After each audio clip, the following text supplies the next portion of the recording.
자, 개항기부터 국권 침탈 1910년까지 한국사 정리한다.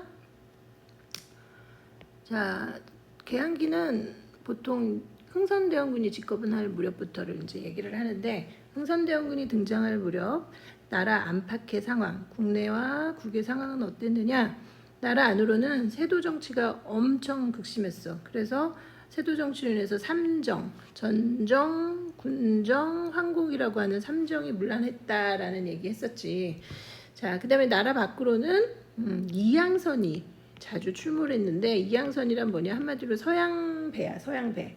근데 이게 그냥 온 게 아니라 이제 통상을 하자고 하면서 이제 우리나라 해안가에도 출몰하는데, 이미 청나라가 아편 전쟁을 지면서 서양 세력에 개항을 하고 난 이후에 문제가 많다라는 거를 들었기 때문에 이제 굉장히 국내에서는 불안한 상태였다. 이런 상황에서 흥선대원군이 등장했는데, 이 흥선대원군은 자신이 권력을 갖게 되면서 이제 뭘 했느냐? 이런 세도 정치 삼정의 문란으로 인해서 나라의 이제 기강이 많이 무너졌기 때문에 왕권 강화와 민생을 안정시킨다는 두 가지 목적을 가지고 여러 가지 정책을 핍니다. 자, 왕권 강화를 위한 정책으로는 세도 정치, 세도 가문이었던 안동 김씨 몰아내고, 그 다음에 비변사를 폐지하지. 비변사는 원래 임시기구였는데 임진왜란 이후에도 없어지지 않고 이게 최고의 권력기관이 됐단 말이야. 그래서 다시 의정부와 육조가 조선의 기본 그 행정 조직이잖아. 의정부를 다시 부활하고, 그다음에 법 기강을 바로잡기 위해서 대전회통을 편찬하지. 대전회통. 자, 조선의 기본 법전은 경국대전이야. 이거는 조선이라는 나라가 완전히 없어지는, 대한제국이 성립될 때까지 기본적인 기본 법 체제였어. 그래서 이거 기본은 틀은 바꾸지 않지만 시간이 지남에 따라서 이제 많이 이렇게 변한 게 있기 때문에 몇 개 법전이 더 만들어지는데 이름이 항상 이제 대전 이거 들어가는 거지. 자, 그다음에 서원정리와 경복궁도 다시 짓습니다. 요 서원정리는 양반들이 이제 지방에서 농민들에게 횡포를 부리는 그런 기구로 서원이 기능이 이제 막 많이 변질되게 되는데, 그래서 양반들의 반대가 굉장히 급심했지만 양반의 반대를 무릅쓰고 서원 정리를 했다. 그 다음에 이제 경복궁을 다시 짓는데, 문제는 경복궁이 임진왜란 때 불탔는데 그냥 그 불탄 폐허 상태로 남아 있었단 말이야. 이걸 다시 짓기 위해서는 돈이 많이 들어. 그래서 당백전이라는 거를 발행하는데, 이게 지금으로 말하면 고액 화폐, 고액 수표야. 근데 이제 물건은 가만히 유통되는 물건은 양은 변하지 않는데 돈만 많이 찍어내니까 당연히 물가가 오르겠지. 이제 물가가 폭등하게 되고, 그다음에 원납전이라는 것도 막 걷는데, 원하는 사람이 내는 돈이니까 일종의 기부금이지만 기부금 원하지 않는 사람한테도 강제로 부과를 했어. 자, 이런 것 때문에 물가가 많이 오르고 세금이 늘어나면서 그 백성들의 불만이 커졌다. 그다음에 이제 삼정의 문란을 요거를 해결해야 되는데, 전정은 토지에서 내는 세금이란 말이야. 자, 근데 전정의 문란을 해결하기 위해서 토지 조사, 한마디로 이제 다시 땅 측량해서 문서 정리하는 사업, 그게 양전 사업이야. 그다음에 군정은 군대 안 가는 대신에 옥감을 내는 그 세금이었는데, 문제는 양반은 안 냈다는 거지. 그래서 이제 근데 조선 후기가 되면 이렇게 양반의 수가 엄청나게 늘어나게 되잖아. 왜냐면 뭐 족보 위주하고 막 이런 것 때문에 결국은 남아있는 농민들의 부담이 점점 커지면서 원래 자기가 내야 되는 것보다 몇십 배의 세금을 내는 경우도 있었다. 그래서 이걸 해결할 방법은 줄여주기만 하면 국가 재정이 너무 약해지니까, 그래서 호포제를 실시하는데 이건 양반에게도 똑같이 군포를 부과하는 거야. 당연히 양반들이 불만이 많았겠지. 그 다음에 황곡, 삼정 중에서 제일 지독한 건데, 이 황곡은 원래 봄에 곡식을 빌려줬다가 가을에 이자 조금 쳐서 받는 가난한 사람들을 구휼하는 제도였는데 이게 오히려 관리들이 농간을 부리는 아주 가장 악질적인 세금으로 바뀌지. 그래서 이게 이제 관리들이 개입하지 못하도록 마을 단위로 마을 창고다. 그래서 사창이야. 사사로운 창고. 그래서 마을 자치적으로 운영할 수 있는 사창제로 바꿨다. 자, 그래서 여러 가지 정책을 폈지만 크게 방향은 왕권 강화와 민생 안정 이 두 가지를 이제 목표로 했다. 그다음에 이제 국외 외교 대외 정책은 뭐냐? 이양선 나타나는데 서양과는 수교하지 않겠다, 사귀지 않겠다, 통상 수교 거부 정책을 피지. 그러다 보니까 이때 이제 우리나라 강화도 뭐 이런 그 앞바다에 여러 배들이 나타나는데 결국은 몇 번의 사건이 발생할 수밖에 없게 되는데 이제 그게 첫 번째가 병인양요, 그 다음에 신미양요. 병인양요는 프랑스랑 신미양요는 미국이랑 신미할 때 그 밑자는 미국 할 때 밑자는 아니지만 그냥 그렇게 외우면 되고. 자, 병인양요는 병인 박해라고 하는 이제 그 프랑스 선교사들을 이제 우리나라에서 그 천주교를 박해하면서 프랑스 선교사들이 피해를 박해 당하는 순교하는 사건이 일어났는데 요런 건수만 노리고 있었기 때문에 당시 유럽 열강들이 그래서 요 병인 박해를 핑계를 대고 강화도로 프랑스 함대가 쳐들어왔는데 어쨌든 이걸 물리쳤던 사건이 병인양요. 그 다음에 신미양요는 병인 박해가 일어나던 그 해에 제너럴 셔먼호 사건이라는 게 이제 있었는데 이거는 평양 그 대동강에 제너럴 셔먼호라고 하는 미국 배가 이제 들어왔는데 거기서 마을을 약탈하고 막 그러다 보니까 이제 평양 사람들이 제너럴 셔먼호를 불태웠던. 근데 이거는 이제 그 군함이 아니라 상선이었죠. 그냥 일반 그 장사배. 근데 이 소식을 이제 나중에 미국 함대가 알게 되면서 그걸 또 핑계 삼아 들어왔던 게 신미양요. 둘 다 강화도로 쳐들어왔었고, 어쨌든 이런 프랑스와 미국과의 싸움에서 다 이제 그 생각보다 강하게 저항을 하니까 프랑스나 미국이 물러가는데. 이런 걸 통해서 흥선대원 군은 통상수교 거부 정책 성공할 수 있다. 계속 이렇게 할 수 있다. 우리가 서양 세계력을 물리칠 수 있다라고 이제 착각에 빠지게 된 거지. 그리고 이제 그렇게 서양에 대해서 굉장히 불신을 하고 수교하지 않겠다고 하는 데는 오페레트 도굴 사건도 중간에 있었고, 이거 흥선대원 군 아버지 묘를 도굴하는 사건. 그래서 그 이후에 이제 척합이라는 걸 세우는데. 서양과 수교하자고 하는 거는 매국노다라는 내용의 비석을 전국 방방곡곡에 세우는 거지. 자, 이렇게 이제 흥선대원군이 한 10년 정도 집권을 하는데 결국은 이제 아들인 고종이 직접 정권을 직접 다스리게 됩니다. 이제 그러면서 국내 안에서도 나라 안에서도 이제 변화가 나타나는데 흥선대원군이 물러나고 고종의 부인인 민씨 세력들이 집권하면서 지금도 정권이 바뀌면 앞선 정권의 업적을 좀 부정하고 다 바꾸는 경향이 있듯이 이제 아버지랑 이제 아들과의 관계가 좋지 않았기 때문에 결국 이제 아버지가 강력하게 통상 수교 거부 정책을 폈지만 아버지가 물러나고 난 다음에는 그러면 뭐 통상을 해볼까라는 이제 반대 의견에도 귀를 더 기울이게 됐단 말이야. 그때 마침 우리나라에서 개화파의 선두주자라고 하는 이제 박규수라는 사람.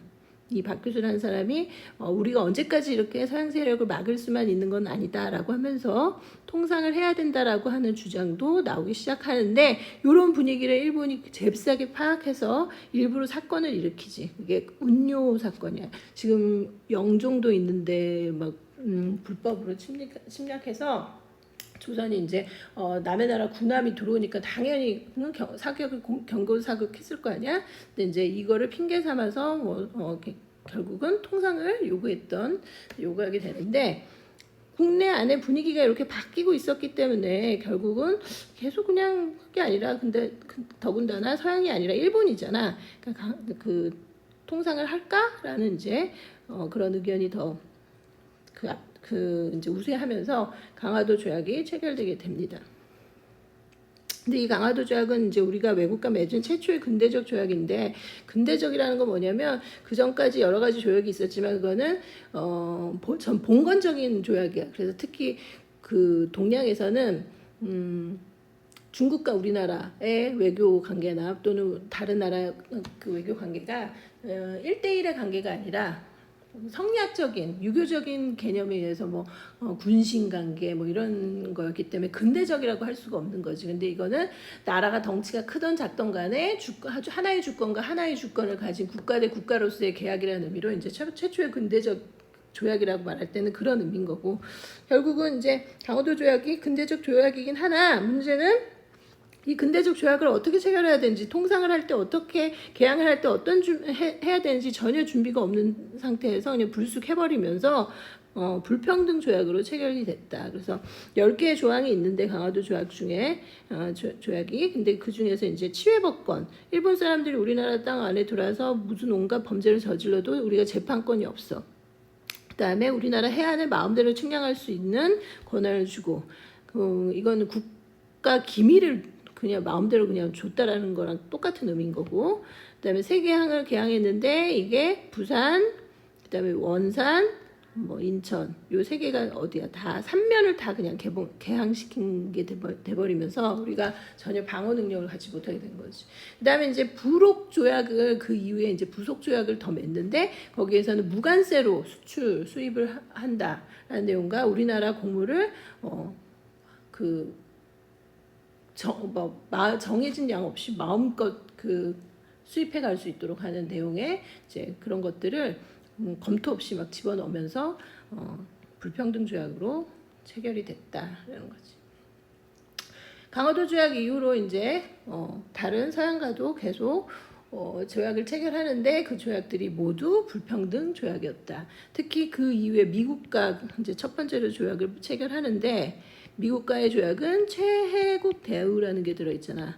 최혜국 대우는 뭐냐면 우리 조약에 들어있지 않더라도 다른 나라한테 좋은 혜택을 줬으면 우리한테도 당연히 똑같이 적용된다라는 게 최혜국 대우야. 그래서 이제 이런 식으로 그 이후에 다른 미국, 프랑스, 영국, 뭐 독일 여러 유럽 열강과 조약을 체결하는데 다 불평등 조약으로 체결이 됐다.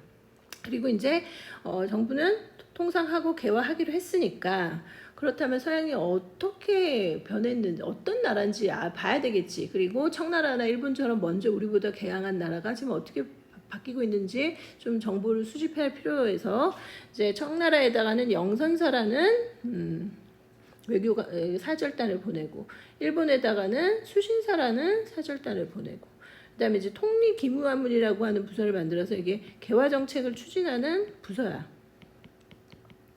그리고 신식군대 별기군도 만들고 이런 일련의 개화 정책을 실시하는데, 당시 뭐 조선의 상황이 그다지 재정이 넉넉하지도 않고 그러다 보니까 이제 이런 준비 안 된 상태에서 개항으로 굉장히 물가도 오르고 이제 그 상황이 좋지 않아. 그래서 이런 정부의 개화 정책에 불만을 가진 사람들이 등장하는데 그게 바로 구식군인이야. 여기 나왔던 별기군한테는 대우가 좋은데 구식군인한테는 심지어 월급도 밀렸는데, 그걸 밀린 월급을 주는데 뭐 모래가 들어있고 막 그런 것 때문에 결국은 구식군인들이 이게 모두 민씨 정권이 집권하고 나서 개화 정책을 하고 난 다음에 생긴 일이다. 다시 흥선대원군을 집권을 하고 원래대로 돌아가게 만들자라고 하면서 정부의 개화 정책에 불만을 품은 구식군인들이 일으킨 반란이, 군인들의 반란, 이모년에 일어난 군인들의 반란을 이모군란이라고 한다는 거야. 이거는 개혁이 아니야. 개혁하자는 게 아니라 다시 돌아가자라는 거야.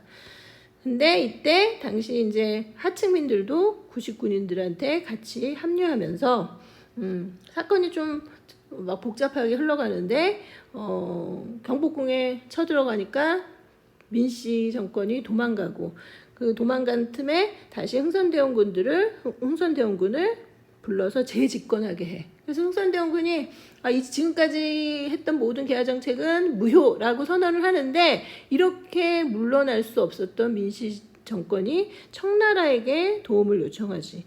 청나라가 개입해서 흥선대원군을 청나라로 포로로 끌고 가고 그리고 다시 민씨 정권을 복귀시켰단 말이야. 자, 그러니까 이제 이모군란은 결국은 군인들의 반란이지만 이 사건이 드라마틱하게 전개되면서 결과가 어떻게 됐겠어? 민씨 정권은 하마터면 쫓겨날 뻔했는데 흥선대원군에게 권력을 뺏길 뻔했는데 청나라의 도움으로 다시 정권을 잡았단 말이야. 당연히 청나라가 고맙고 청나라 말을 잘 들을 수밖에 없겠지. 청나라의 내정 간섭이 심해지고 청나라 상인들이 우리나라에 들어와서 본격적으로 경제적 수탈을 해가 이제 경제적으로 침투해 오기 시작해. 이제 우리는 아직 근대적인 산업이 발달하기 전인데 청나라가 서양에 이미 개항을 했기 때문에 거기서 조금 더 나은 근대 상품을 가지고 우리나라에 들어와서 무역을 해간단 말이야. 당연히 조선이 불리할 수밖에 없는 거지. 그래서 이모군란 이후로는 이제 청나라의 내정 간섭, 청나라의 경제적인 침투가 심해지는 시기다. 그 조약이 조청 상민 수륙 무역 장정이라는 거를 청나라랑 조선 사이에서 조약이 맺어지고 이게 이제 경제 무역에 관한 조약으로 청나라에게 매우 유리하게 맺어진 조약이었다. 자, 여기에서 일본은 뭐 등장할 일이 없는데 이때 일본 공사관이 불타. 이 부식군인들이 일본 공사관을 불을 질러. 그리고 일본인 별기군을 가리켰던 교관을 살해해. 그러다 보니까 이제 일본이 요걸 핑계 삼아서 조선에게 배상금을 물어내라.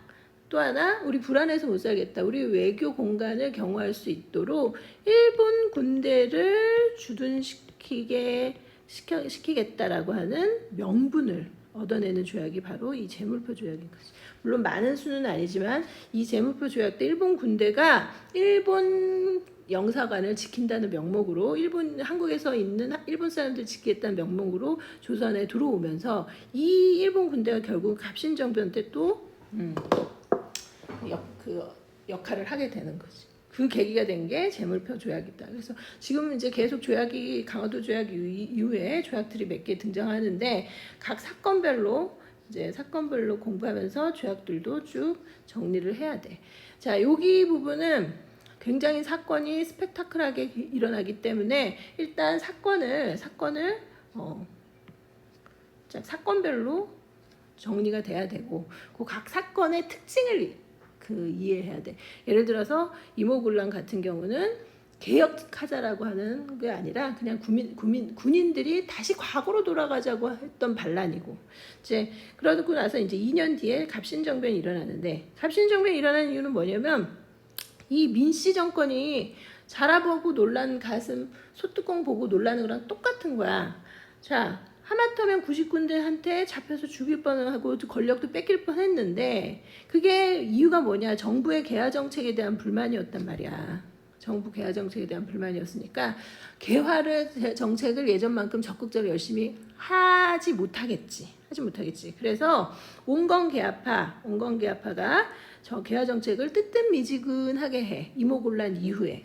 그런데 같은 개화파지만 이래가지고 되겠어? 좀 더 빠른 속도로 해도 우리가 지금 뒤처졌는데 라고 하면서 이제 더 적극적인 급진적인 개화를 해야 된다라고 생각하는 사람들이 있었다는 거지.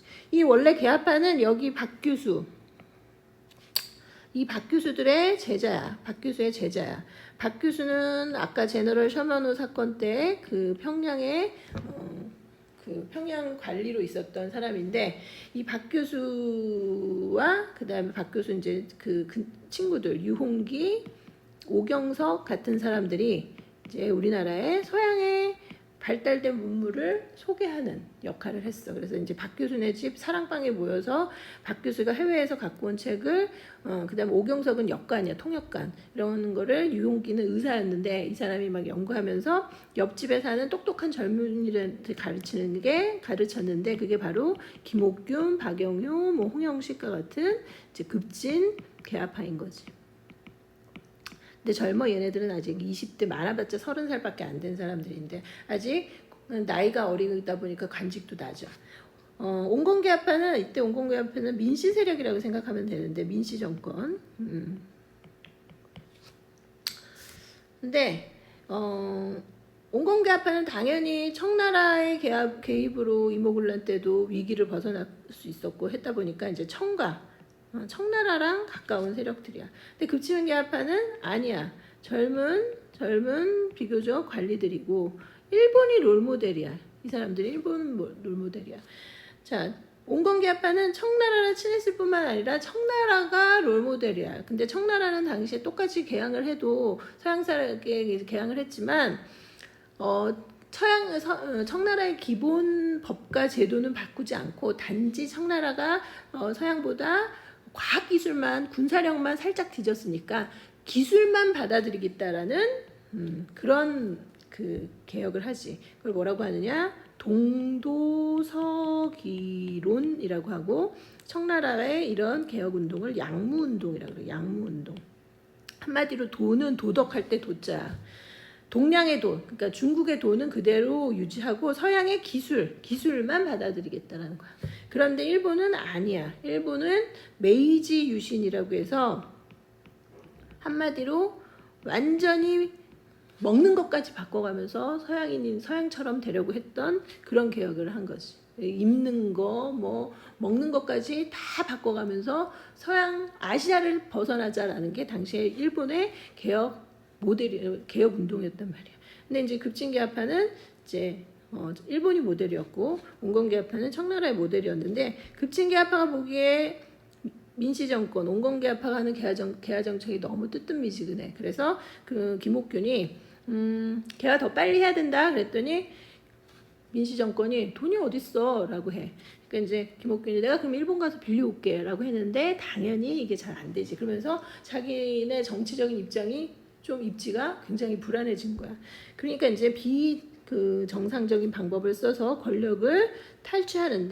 정권을 탈취하는데 아는 것처럼 우정국, 지금 말하는 정보통신부 우체국을 말하는 거지. 개국 파티에서 민씨 정권을 급습하고 고종을 볼모로 삼아서 이제 정권을 탈취하는데 그거를 갑신년에 일어난 정치 변혁, 한마디로 정변은 쿠데타야. 무력을 사용해서 권력을 뺏는 것을 정변이라고 해. 쿠데타의 뜻이 그런 거잖아. 그래서 갑신정변은 갑신년에 일어난 급진계합파들에 의해 일어난 쿠데타, 군사력으로 정권을 빼앗는 사건이 일어나는데 이게 이제 쭉 오래 갔느냐? 아니야. 청나라군이 개입해. 아까 했던 것처럼 이모군란 때도 민씨 정권이 청나라의 개입으로 그 위기를 벗어난 것처럼 이번에도 또 청나라를 불러들이지. 그래서 청군이 개입하는데 이걸 예상하고 김옥균 급진계합파도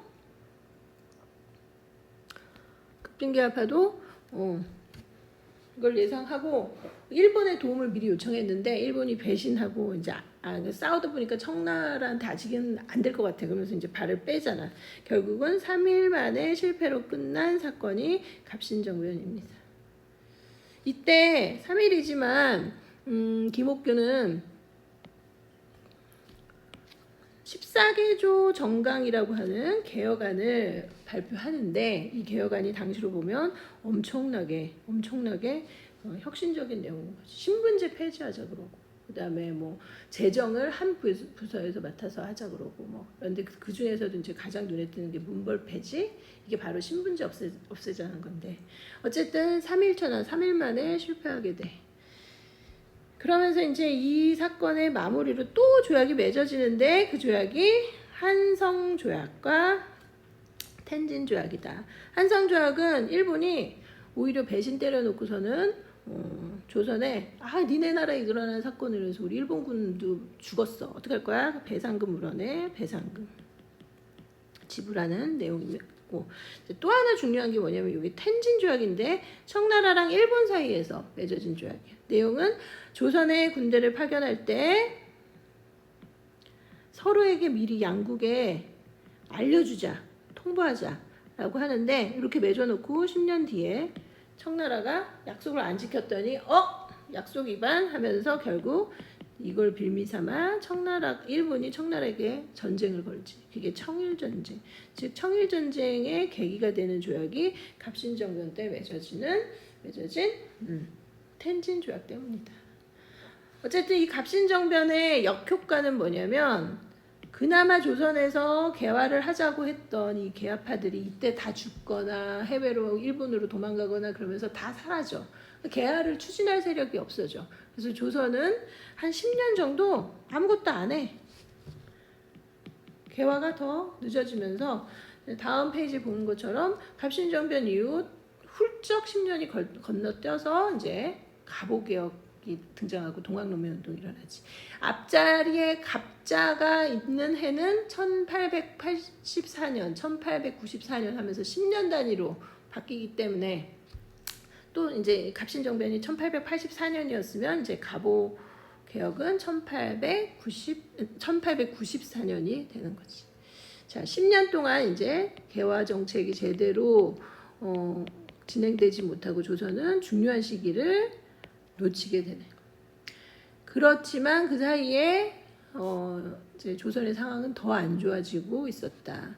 각종 배상금, 지금 여러 가지 조약들이 배상금 물어주는 게 엄청 많았잖아. 이런 배상금 등으로 조세 세금을 점점 올렸고, 그 다음에 일본과 청나라 상인들이 경제적으로 이제 무역을 해가는데 이때 무역에 관련된 조약들이 다 불평등 조약이다 보니 조선의 일방적인 불리한 그런 무역이었단 말이야.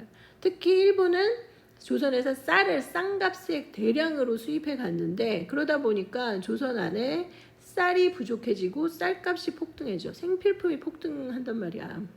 그러니까 굉장히 조선의 경제 상황이 나빠졌다라는 거지. 그래서 이 쌀값이 폭등하고 우리나라 사람 먹을 게 없는데 지금 다 막 한국에서는 일본 상인들이 쌀을 사서 막 일본으로 가져간단 말이야. 근데 안 팔면 되지라고 하는데 돈 들고 와서 사겠다고 하니까 이제 이거는 개인 간의 거래를 쉽게 막을 수가 없는 거잖아.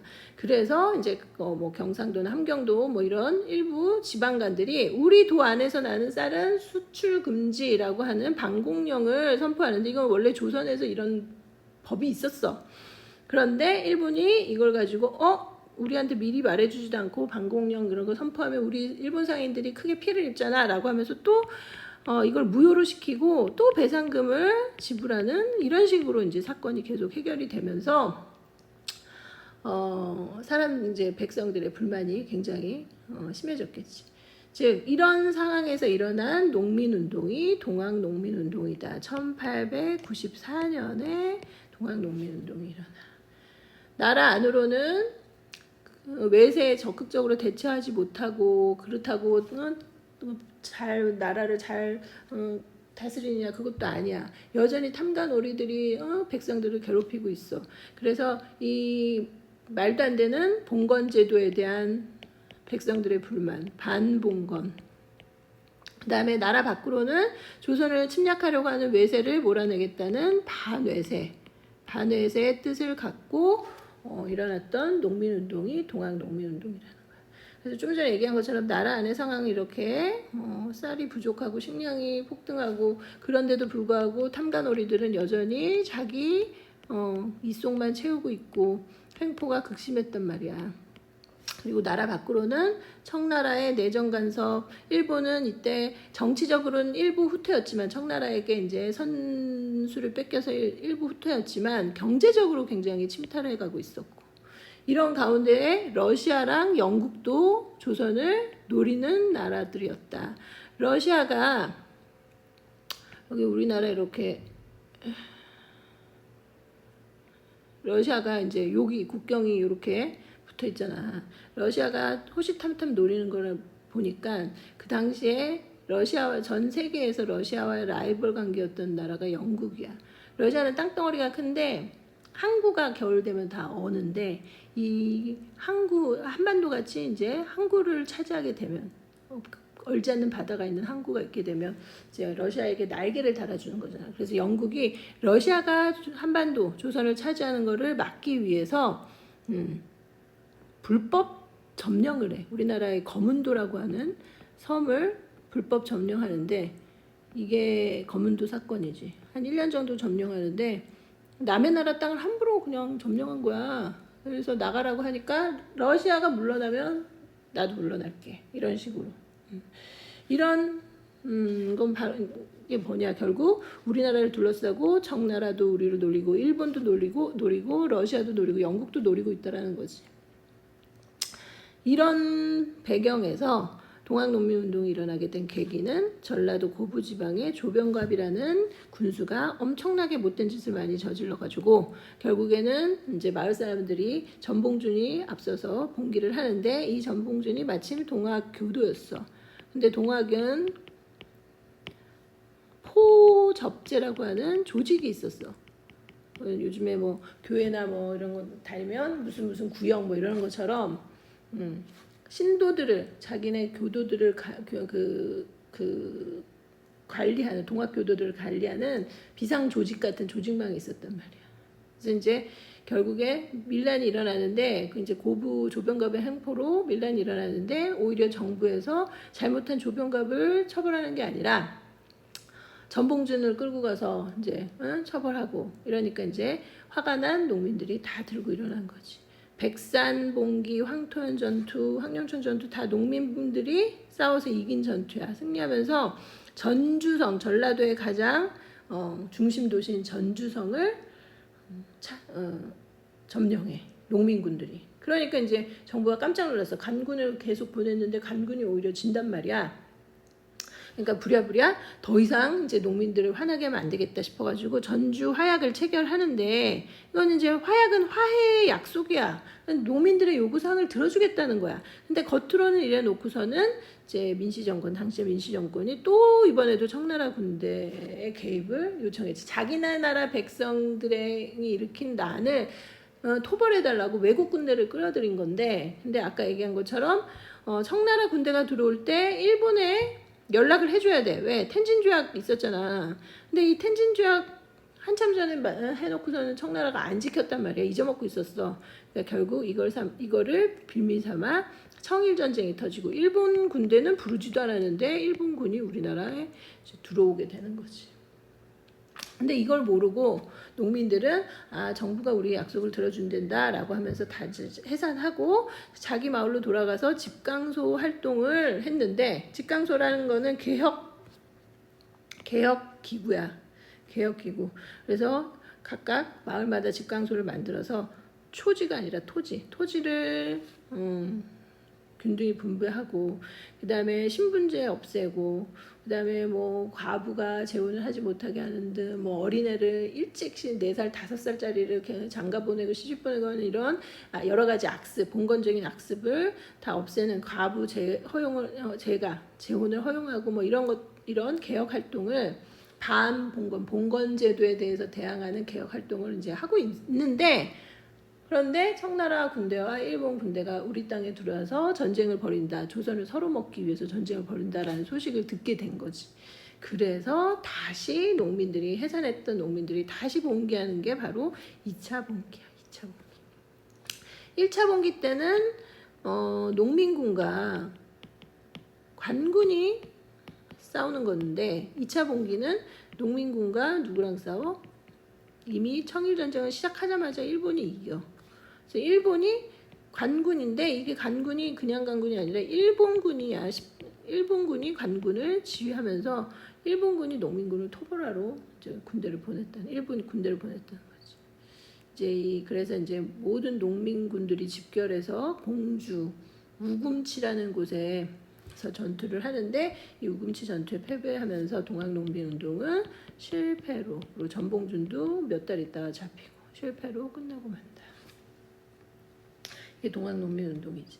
동학농민운동의 성격을 정리하라 그러면 동학농민운동은 일단 안으로 고부밀란 조병갑 같은 탐관오리의 행포, 반봉건, 신분제도, 그다음에 토지는 양반들이 다 가지고 있고 이런 봉건제도에 대한 반봉건적인 성격을 갖고 있다. 특히 1차 봉기는 이 반봉건적인 성격의 봉기야.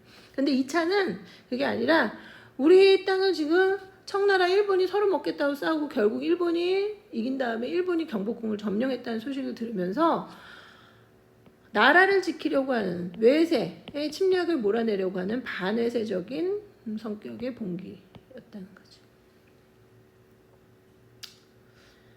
그래서 아까 갑신정변에 이어서 두 번째 개혁안이 나와. 아까 갑신정변 때 갑신정변에서는 14개조 정강 개혁안이었다 그랬잖아. 근데 거기에서도 문벌 폐지 같은 이제 신분제 폐지 내용이 있었는데, 자, 동학농민운동에서는 동학농민운동도 직강소에서 폐정개혁안이라고 하는, 폐정, 잘못된 정치, 폐정을 개혁하려고 하는 폐정개혁안이라고 하는 이제 정책을 내놓는데, 그 안에 토지를 균등분배하자, 신분제 폐지하자, 가부의 제가 허용하자라는 내용이 들어있었다는 거예요. 폐정개혁안. 그래서 공통된 게 뭐고, 그 다음에 차이점이 뭔지 한번 비교해 봐야 되고.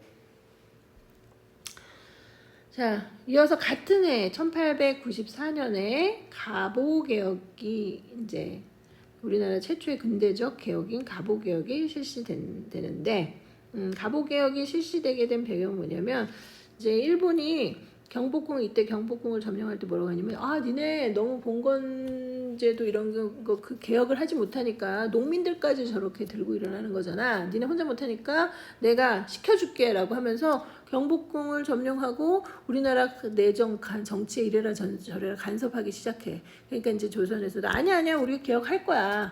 그리고 생각해보니까 10년 전에 갑신정변도 일어났는데 지금 농민들까지 저렇게 개혁을 요구한다는 걸 봐서 이제 뭔가 고치긴 고쳐야 됐다는 생각을 한 거지. 그래서 이제 개혁을 시작하는데, 이때 김홍집이라는 사람이 내각을 맡아. 총리 대신이 돼서 1차 개혁을 하고, 이때 군국기무처라고 하는 부서를 만들어서 이 군국기무처에서 280개, 거의 280개에 달하는 새로운 법안을 통과시켜서 이제 개혁을 시작하는데, 이제 1차 개혁 때 중요한 신분제 폐지되지. 우리나라 최초로 이제 신분제가 이때 없어지고, 아까 여기서 말했던 과부의 제가도 허용되고, 그치?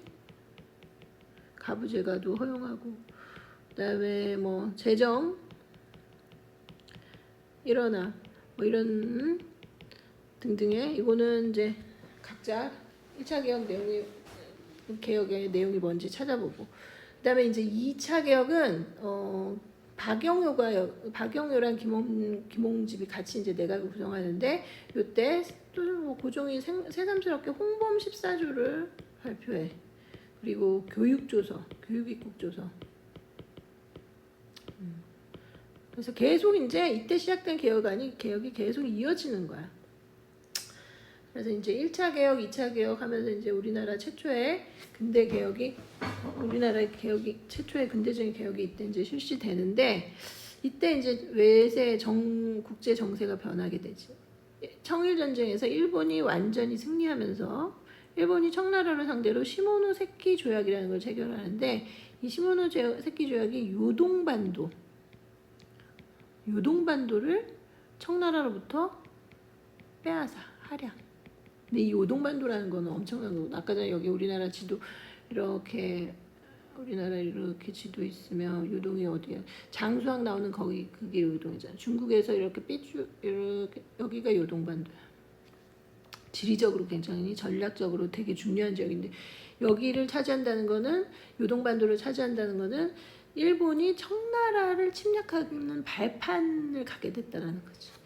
그러니까 이제 딱 보니까 서양에서 뭐 영국, 프랑스, 독일, 뭐 러시아 이런 나라들이 보기에 일본이 그냥 무시할 만한 그런 만만한 나라가 아니야. 청나라, 자기네보다 훨씬 더 큰 나라인 청나라를 그냥 전쟁 한 달도 안 돼서 이겨버렸단 말이야. 청일전쟁에서 일본이 이기면서 청나라가 완전히 아무것도 아닌 종이호랑이라는 게 증명이 됐고, 그 이후로 서구 열강에 의해서 그냥 피자처럼 조각조각 나눠져서 뜯어먹히게 되는데, 그 결정적인 이제 사건이 청일전쟁인데, 일본은 반대로 무시해서 될 나라가 아닌 거지. 가만두면 안 되겠어. 그래서 러시아가 앞장서서 프랑스와 독일을 끌어들여서 전쟁 좀 이겼다고 그거 다 뺏으면 돼? 다시 돌려줘. 반환하게 하는 거예요. 요동반도를 일본으로부터 일본이 반환하게 하는데 일본이 이 세 나라를 이길 자신이 없어서 아깝지만 이를 악물고 돌려줘. 근데 이 주도 세력이 러시아였어. 러시아. 이게 삼국 간섭이야. 조선의 입장에서는 청일전쟁에서 일본이 이기고 나서 일본이 본격적으로 막 조선이 마치 자기 식민지인 것처럼 막 내정 간섭하고 이래로 저래로 간섭하고 막 그런단 말이야. 이러다가 일본에게 먹히는 거 아니야 하고 걱정하고 있는데 일본이 꼼짝 못하는 나라가 러시아라는 게 딱 삼국 간섭으로 드러났지. 그러니까 이제 딱 조선에서 갑자기 고종이 어느 날 아침에 일본과 친한 그 관리들을 다 내쫓고 러시아랑 친한 사람들로 싹 조정을 채워. 칠러 정권이 수립돼. 그러니까 일본 입장에서는 얼마나 약이 오르겠어. 조선 먹으려고 청나라랑 전쟁까지 했는데 러시아 때문에 지금 조선은 하루아침에 러시아에게 뺏기게 생겼단 말이야. 근데 이렇게 머리를 굴릴 사람이 누군가 봤더니 고종은 아니야. 임금은 아니야. 임금의 부인인 민씨. 명성황후가 저런 머리를 굴리고 국제 정세를 잘 알아차리는 사람이란 말이야. 그래서 한밤중에 궁궐에 침략해서 명성황후를 살해하는 만행을 저지르는데 그게 을미사변이지. 명성황후 시해.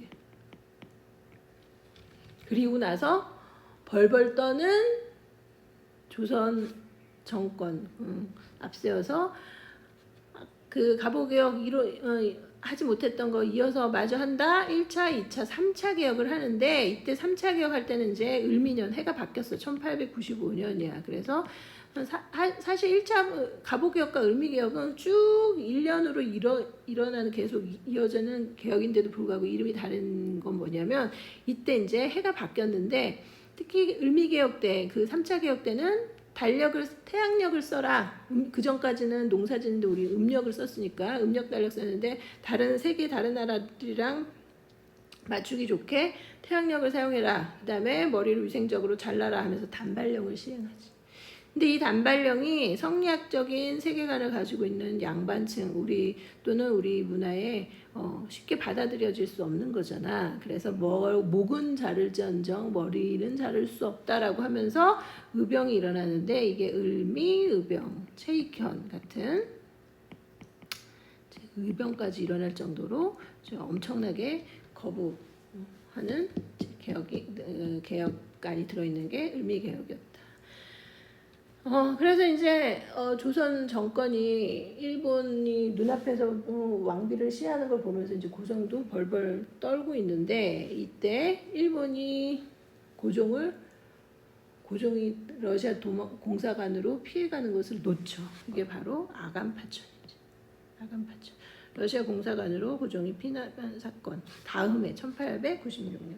대신 이제 러시아가 일본을 대신해서 조선에 내정 간섭을 하고 특히 여러 가지 이득이 되는 이권이라고 하지. 뭐 광산을 채굴한다던가 산림을 체벌해 간다던가 뭐 이런 이권들을 러시아가 이때 통째로 가져가던 시기였다. 아간파천. 자, 아간파천 말이 안 되잖아. 그래서 이제 고종이 남의 나라 공사관에서 새빵살이 하는 게 뭐냐? 빨리 와야 된다라고 이제 하니까 1년 있다가 다시 오는데 와서는 이제 창피하니까 그 전에 조선과 달라진 새로운 모습을 보여주기 위해서 자, 우리나라 이제 대한제국을 선포해. 황제가 다스리는 나라가 제국이지. 왕이 다스리는 나라는 왕국. 이제 고종이 대한제국의 황제로 즉위식을 거행하고 대한제국을 선포하고 새롭게 광무로 연호를 정하는데 이때 1년의 개혁을 하는 것을 대한제국 때 일어났던 개혁을 광무개혁이라고 한다. 광무개혁의 핵심은 뭐냐면 옛것을 근본으로 해. 구본. 옛것이 근본이야. 그리고 새로운 것은 참고만 해. 즉 아까 말했던 동도석이랑 비슷한 거야. 그래서 황제 중심의 전제 정치, 황제가 모든 권한을 가지고 있는 전제 정치를 하되 서양의 기술, 뭐 교육, 뭐 이런 것들, 시설 이런 것들만 도입하겠다라는 거지. 이것을 구본신참이라고 표현하는데 구본은 뭘 말하느냐? 정치 제도는 안 바꾼다는 거야. 즉, 그 황제가 있더라도 서양은 입헌 군주정이잖아. 군주가 다스리되 헌법을 기반으로 의회를 갖춘 그런 정치를 하는 게 아니라 모든 죽이고 살리고 군인의 통수권도 다 누가 가지고 있다? 황제 한 사람이 갖고 있는 정치 체제를 전제 정치라고 하는데 정치는 바꾸지 않겠다는 거 한마디로. 아까 양모운동처럼 동도서기의 원칙인 거지. 대신 서양의 기술은 참고하겠다. 새로운 것은 참고하겠다. 그래서 이때 이제 여러 회사들이 설립이 되고 기업들, 회사나 기업들을 대한제국 시기에 좀 만들어지고 학교 좀 만들어지고 그 다음에 뭐 경인선 같은 전차, 철도 이런 것들이 뭐 만들어지게 되죠. 그래서 그 대한제국의 광무개혁은 이런 근대 기술 시설이 도입된 부분에서는 좀 뭐 긍정적으로 평가하지만 근본적으로 황제 중심의 전제 정치를 버리지 못했다는 거에는 한계가 있다. 그래서 완전한 개혁이 될 수 없었다라는 거지.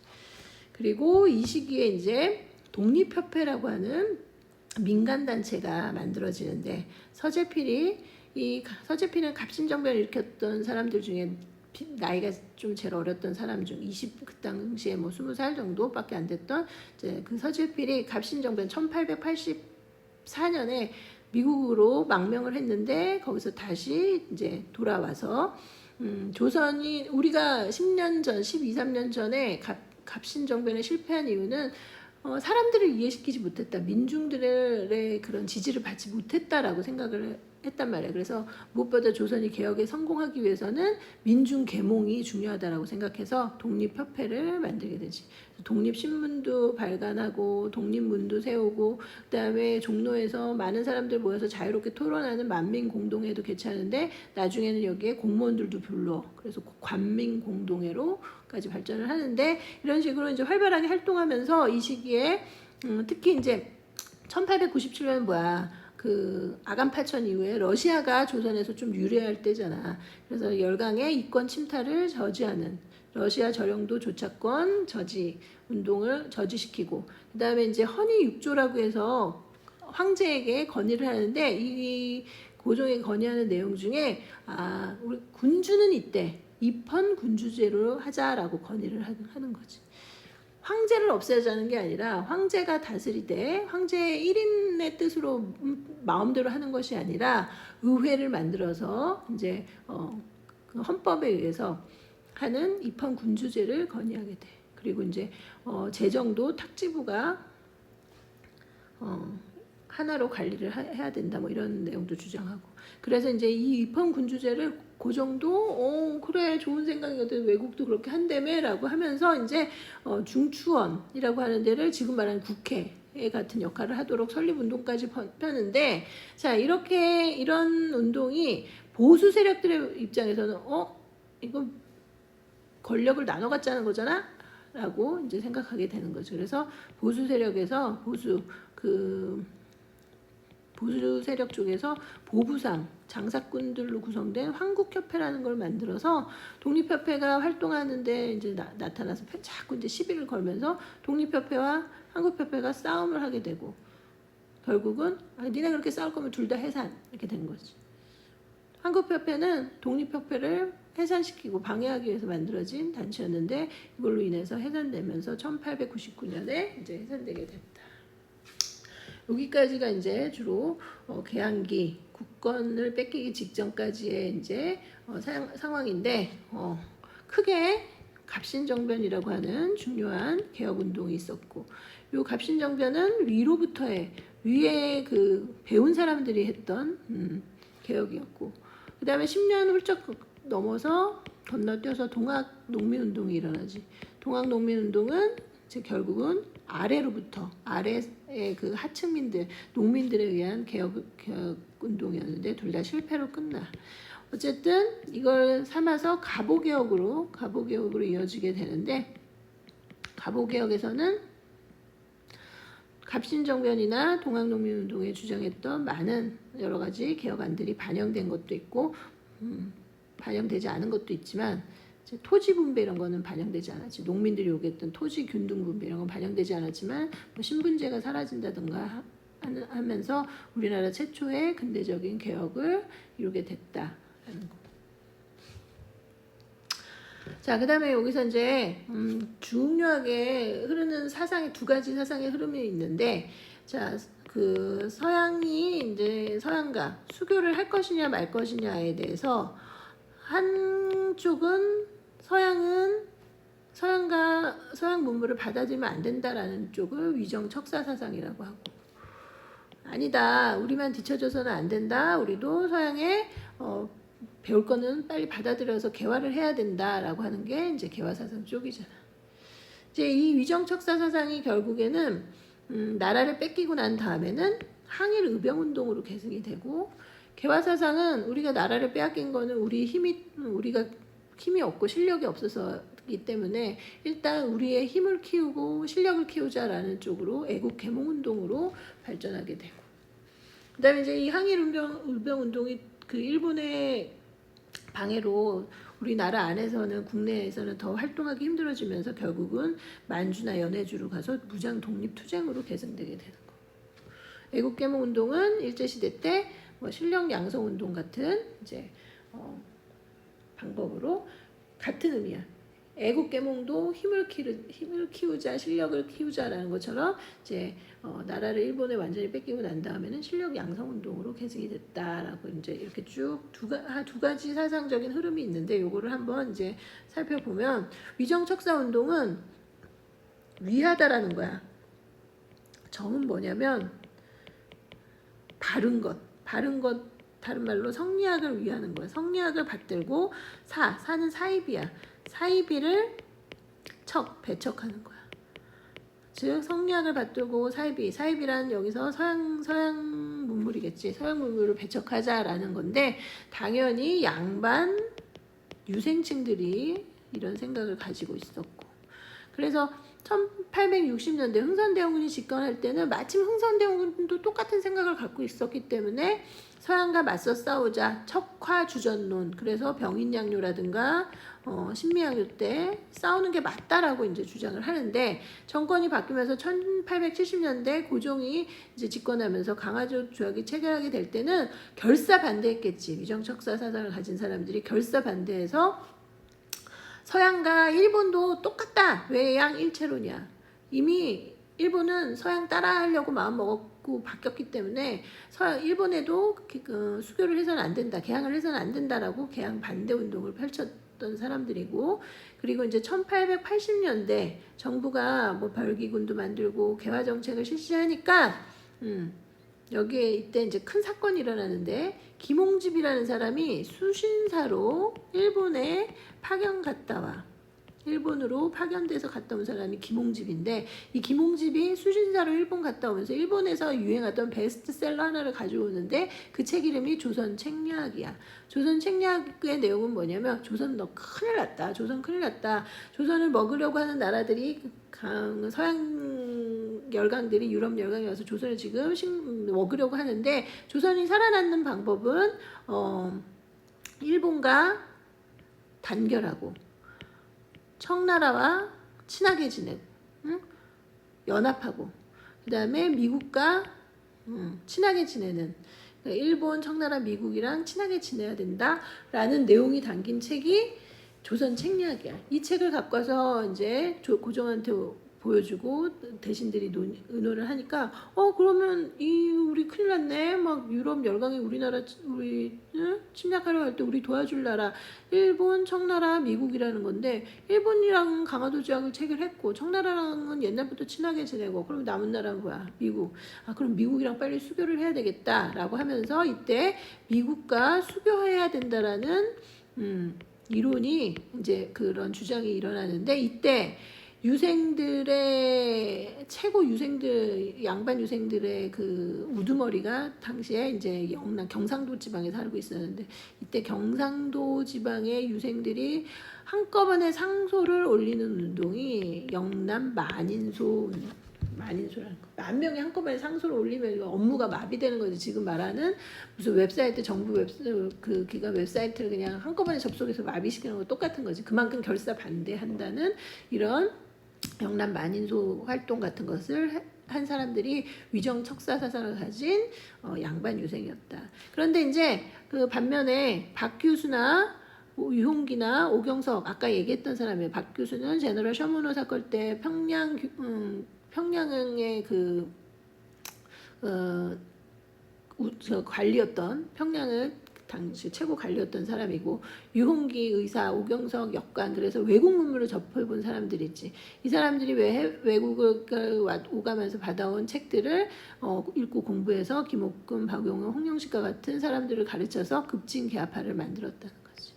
이제 급진개화파 그래서 근데 이제 개화 사상이 이렇게 개화파가 형성되는데 문제는 개화에 대해서도 좀 빨리 해야 된다 아니다라고 하는 이제 두 패로 갈라지게 되고 온건개화파가 바로 민씨 정권 네 사람들을 온건개화파라고 한다면 급진개화파는 아까 이제 김옥금, 박용훈, 홍영식 갑신정변을 일으켰던 사람들이었지. 이런 식으로 이제 개화파가 형성이 됐다는 거야.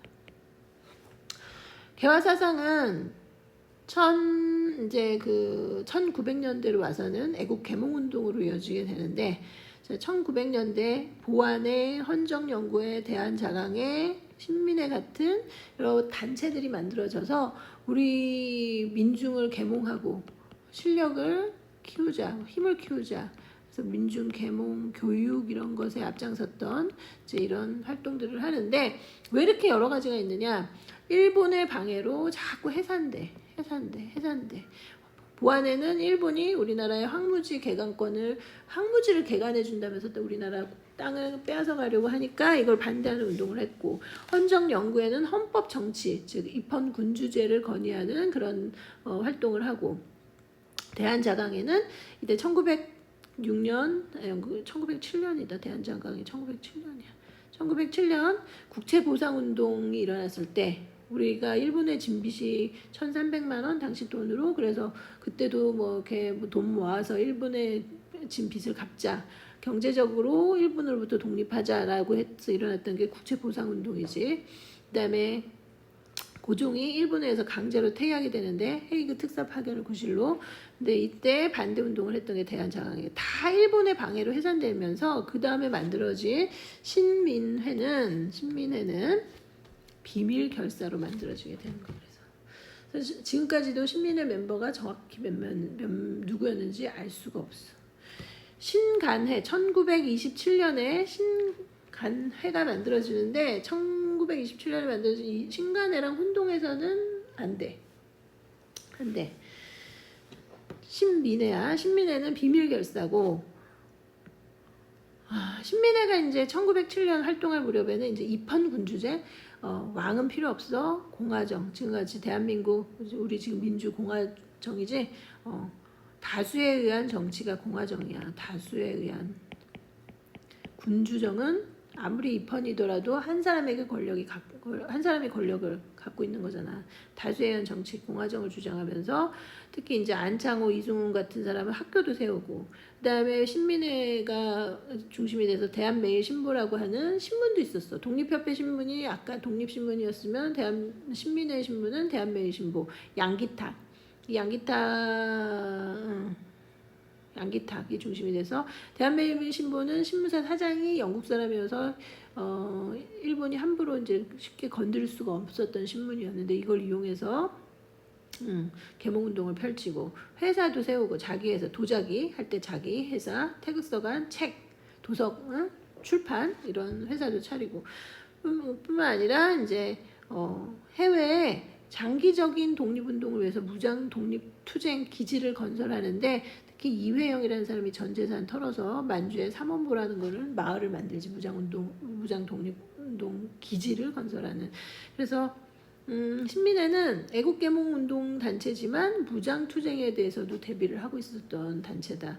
근데 1911년 백오인 사건이라는 걸로 해체돼. 즉 일본이 이 식민에 가담할 것 같은 이런 활동을 할 것 같은 우리나라 독립운동가 105명을 뭐 총독 암살 사건 같은 걸 꾸며가지고 체포하는데 이 백오인이 거의 다 식민의 멤버들이어서 자연스럽게 감옥 가고 사형당하고 하면서 해체될 수밖에 없었다.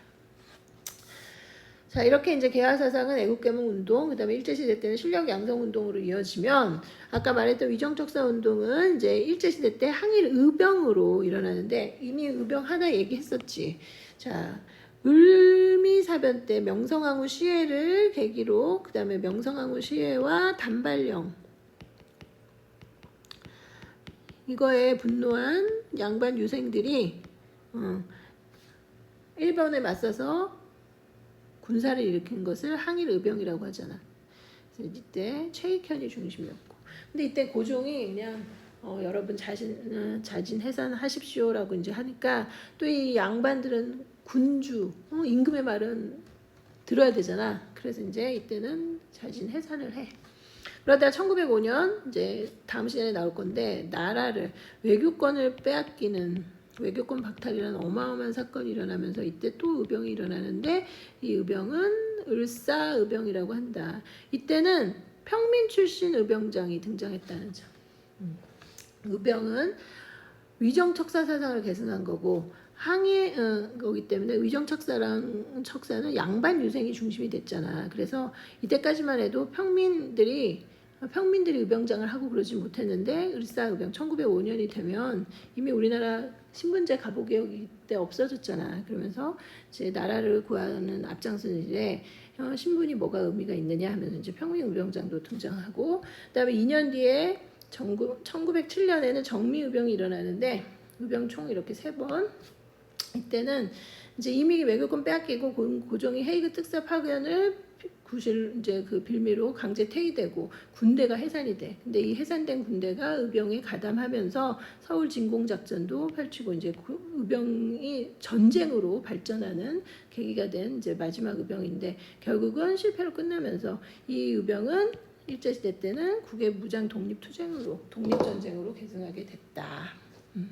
여기까지가 이제 국권 침탈 때까지의 주요 내용이고, 아까 얘기했던 가보개혁 1차, 2차 찾아서 거기에 내용을 조금 더 보충하면 될 거. 그 내용을 조금 더 보충하도록 해. 자, 다음은 이제 국권 침탈 과정부터 일제 강점기 두 번째로 이제 다른 파일로 만들어서 할 거야.